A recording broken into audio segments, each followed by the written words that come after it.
My name is Emily. I was 28, working as a marketing specialist, and in a relationship for 4 years with someone I trusted completely. We talked about marriage, kids, a future together.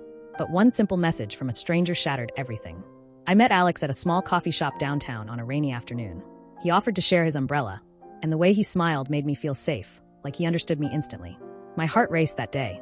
It felt like something out of a movie. Alex was kind, funny, and attentive. He remembered details about me I hadn't even noticed myself.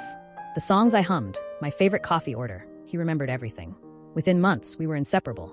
Weekends, movie nights, trips, it felt effortless, magical even. But there was one thing that always lingered. He never invited me to his apartment. Every time I asked, he had an excuse. It's messy, or I'm staying with a friend temporarily. I felt uneasy, but I brushed it off because everything else seemed perfect. Small things started piling up. Late-night calls, whispered conversations, disappearing for days. Work trips, he said. Normally, I'm cautious, but I trusted him. My friends asked why I wasn't suspicious, and I laughed it off, even though a knot of doubt sat in my stomach. Then, one afternoon, the message arrived that would change everything. A message appeared from an unknown number. Hi, I think we need to talk about Alex.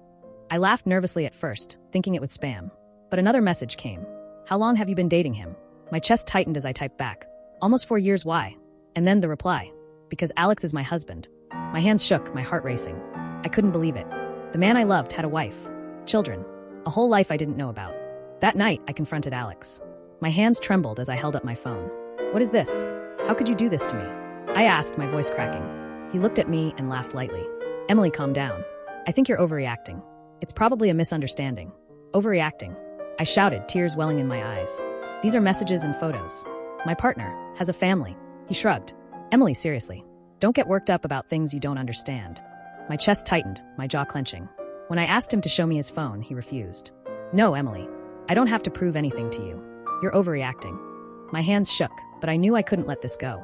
A few days later, while Alex was away on another supposed work trip, I remembered his phone charging on the counter. My hands shook as I picked it up and unlocked it, using the passcode he had trusted me with. The screen lit up with photos, messages, flight itineraries, proof of another life. Alex with his wife and kids. A wedding photo. Messages to another woman in a different city. My legs weakened.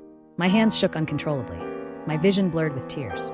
He had been living 3 lives while I thought everything we shared was real. I compared dates and messages with Alex's wife. Trips didn't match, messages didn't add up. Something else was happening. Searching his social media, I found a hidden account. Pictures with yet another woman, a different city, a life neither of us knew about. He wasn't living 2 lives. He was living 3, and there were hints he might have been planning a 4th. My chest tightened, my stomach twisted. How could one person deceive so many people for so long? I realized just being angry wouldn't fix anything. I needed to take control. First, I documented everything. Screenshots of messages, photos, flight itineraries, hidden social media accounts. I kept careful notes of dates, times, and lies. Next, I contacted his wife privately. Together, we started piecing together the full truth. We discovered how deep his deception went, not just with us, but with multiple women across cities. I didn't stop there. I reached out to mutual friends, colleagues, and anyone who might be affected, sharing proof and warnings. I contacted his employers, ensuring he couldn't hide behind his charm at work. Then came the public exposure. Carefully, I shared the story online, anonymously at first, then publicly, so that anyone who might become the next victim would know the truth. Watching the truth spread, I felt a mix of relief and power. He had manipulated, lied, and controlled the narrative for years, but now he couldn't.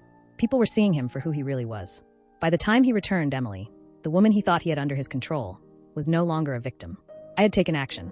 I had made sure he wouldn't be able to deceive anyone else for long. Walking away that night, I wasn't broken anymore.